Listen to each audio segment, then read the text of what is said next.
Medi kan me da wase akwanya wode amame ye to so ni mechia watiefo ene wa hoto a wo Facebook ni na de to so ni mechia NDC fo a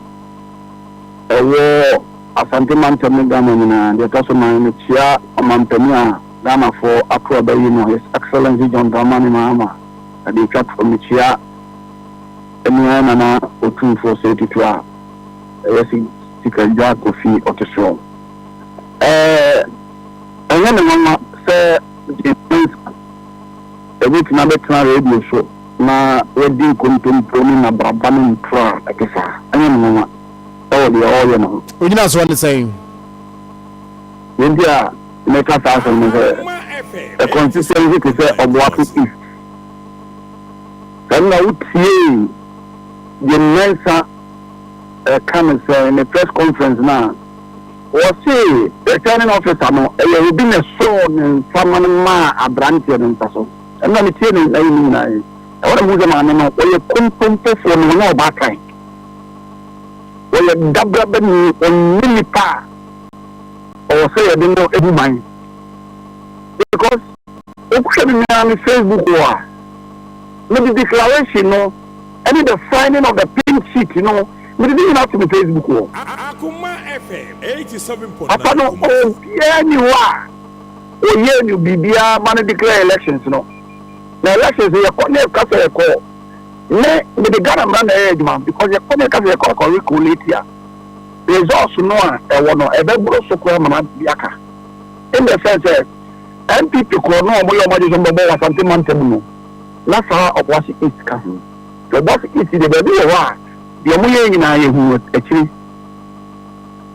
na nipa no de e pese gira so in 2020 Churchiman South ebra coalition no ekoye illegal papa no returning officers so de yehu ani ni popo ni trio de gira no so e man declare elections no NDC through your minority leader lawyer Haruna Idrisu Aduna a petition collector commission say yam ko na move for here quality also once I declare elections no matter how illegal is this we have the certifier of court awo ba be sia o kasam ne ujira aka we we dia o kan say na we dia o kan say no o da ni ba we no kwafo that is in trouble no money no kasa asem no 2020 yes you're right Ebi na fafai. Eti gen adequate there. Oni so bi agini die. Gen adequate there is at the peril of your life. But lawyer, so are you saying say per mo pink sheet any data mo wono? Mo wini Obuasi East. Yeah, wini Obuasi East. It's as simple as that. And it has been declared. It has been declared, and nobody is going to do recoalition. If there will be anything concerning Obuasi East, among court, not even evidence. But I had the petition man council, and it was not declared. If you see the pieces, no, you're very glad that trust, not your go anymore. I said, very simple.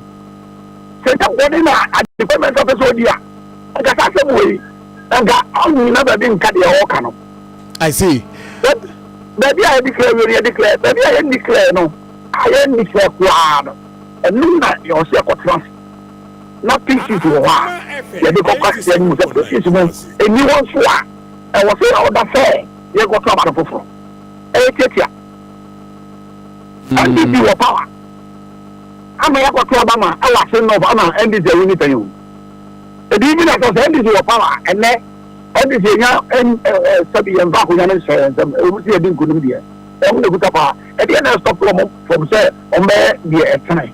No, the agenda of person all you say. NDC 2/3 majority now.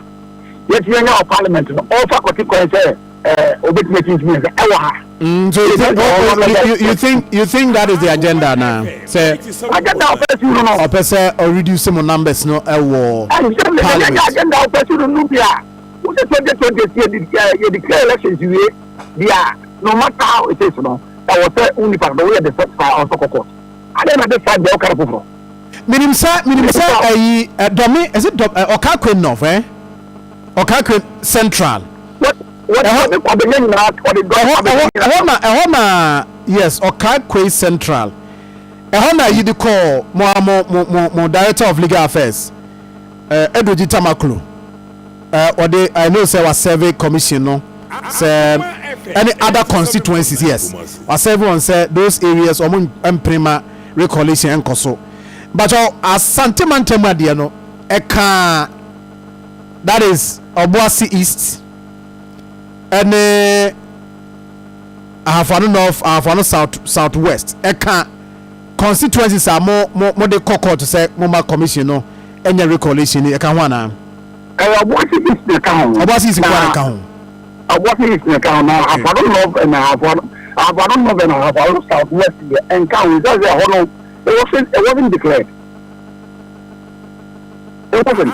You declared. And then you are in prison for recollection. Not just said the room was ordered than another argument. But you didn't say a recollection be a Quacoidiano.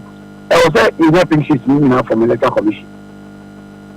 Now you have to compare electoral commission to me for photocopy Biama because you didn't be here. 31 of your court. Okay. 2020. You didn't be a people. And then they be any passaco on the move. Now, the Mensa, they catch on Amanati, only 2 of us elections, we winning no police station. So, and the winning elections, no police stations are on Garamantum. Lawyer Bato, my main for my name is Afano Southwest, Diano. What is the position of more Amolidi party in terms of that is legal team no what is your position of Ahafano North tepa there manfo ko twaja and in fact manfo omusu so say mo boys bi an ko twaja to ai asama ho ka no very patriotic I didn't think America sana nko ka daddy we are going for this also ka fa go for ka fa asam no I didn't think that one on left. You need to say that my brother is doing. But lawyer. In fact, to confirm it, police issue statement. Name Rantie Bia. One more able in the statement. I'm so much sure. In fact, when the regional chairman, me patcho. What kind of police for statement no issue now? Okay. Some of the pictures count. Pictures they count. Okay. I can't say DP parliamentary candidate. And also be in the warehouse. I'm not going to the warehouse. If I'm not saying it anymore, that's nothing to do with the election. So what are we saying? There's a job for you. I said, yeah, this is the outstation here. What's your police statement? Somebody declare and go for the wanted. It has nothing to do with the election. I have no. Now you're in the process of election. Maintain one say the warehouse has been looted. And there, you talk about half. I don't know for electric. We declare quality on Mampany, not on Mampany. And I'm saying quality parliamentary. Now, you are declaring now. Or maybe some quality parliamentary. The movie can police. I saw that for the Bura, that is on to paper and coffee. Just a minute. I want to paper and coffee. I will sell green boxes, pieces, among poor gardener. And you see the same cow. And yet, the state director of elections are, or what I have one enough, or by a phone, and the phone, a cow and go for the fire. You're there for a moment. Not in Kuma, I cost you a phone, look to the fair. I know that you don't. I'm not collecting a Sunday message man. And I must also say that phone now. I don't need to say that phone. If you are confident, I am not just saying, I did that. I said, phone about the two, and they said, no, and you're one hour, yes, I did it. And you never prepared about the attack. And then I go fast at the mind. But you agree that it was in the process of election and after elections it was in the process of election collation and others. It was after the elections and after the collation. After the it was after the election, after the massacre and brutality and the collation center. It happened after that. And so don't say that it was in the process of the election. That is totally. But say until say declare results say we now you declare winner the election or process not end there. You agree with me? But you see, when you are talking about merits of a case, every case or no about. So at where out or confirm fertilizer could be one. About 20 years,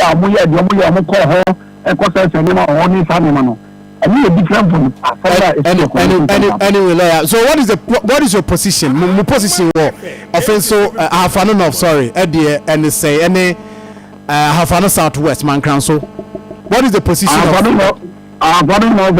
Southwest? Let me say every election your 2 year original copy of the clear sheet electoral commission for NFA.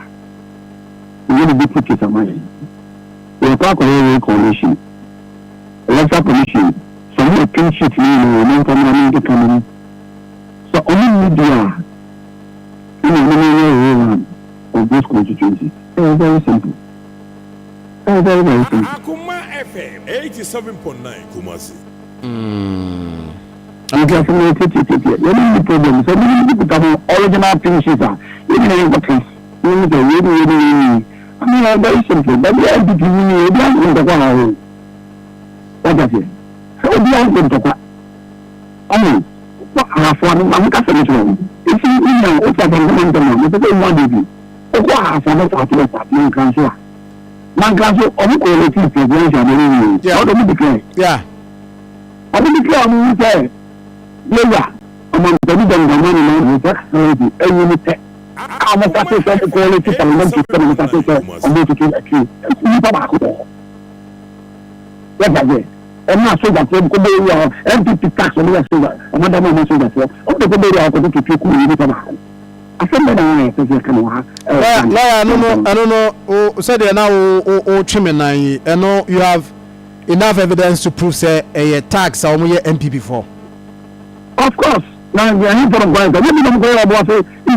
I'm some about some government. I'm going to go for share. I'm not going to share. So we have MPP tax. We can show them like actual say. So the media communication until and unless you are being called by the police. When it's very true, I'm going to police station because all they are. What I do? I don't know what I'm going now I'm not here. So election security committee, see, I said that will not be part of the elections. They will only be called when the situation becomes volatile, not even on those police stations. Yeah, then I have to about the DNC or so many police station. No, and you want to eat, I'm starting and then grow and go man, you don't go to hospital. If you know, I didn't say, how many a woman, what you see, you're not saying, not a woman break, not coming with something to level, and when I see a price somewhere now, so that the chrome, never come to so I will come a clock on the top. I'm going to be able, and then I don't know every time we do a buy. If the water is, that's what you're from the if you're a customer, you will be a cow, you will be a major something a customer. You're more quite to get it. But let's talk about MPP will you drink them? Why not call us or what would you do to them? But let's talk about MPP will you drink them, that's for MPP will overcome. But there was something in the map. MPP will you drink them, or the aqua or whatever MPP. Are you writing officially to the commissioner now? Sir, more calling for rerun of the two constituencies. I'm not saying class in my issue from the print sheet to mine. And I mean, that is more original as a mini original. Everyone can call it for rerun. Abraham, any documentation of proof, etc. And that's electoral commission. the pieces original. I'm not going to fly the book of fake pieces. But your Tepadiano more pink sheet. And you start with the as also will transfer commission in the end ready into me. Commission pieces may be a dinner. It may train or the Libya. I mean, the minimum. I mean, most of the evidence that become beneficial. There is a electoral commission here. The Mandana formula is the electoral commission. So it means that commission produce the original one. Most of the amount compare commission in there to authenticate.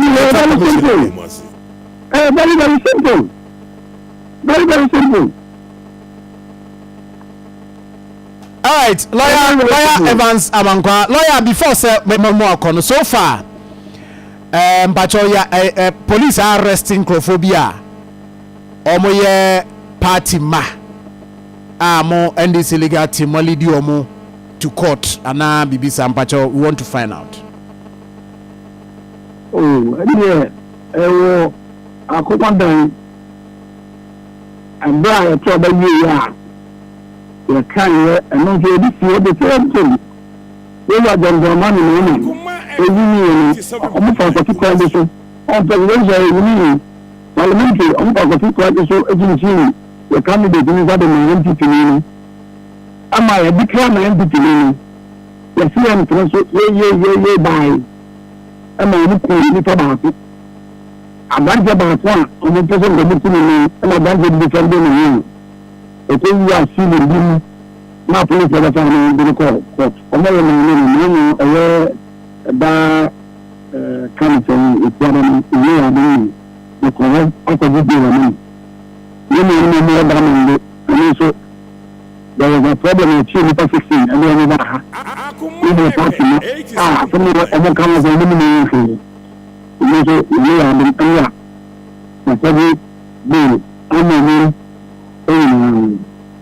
When I was not only that I'm a catcher, a born district of the organization.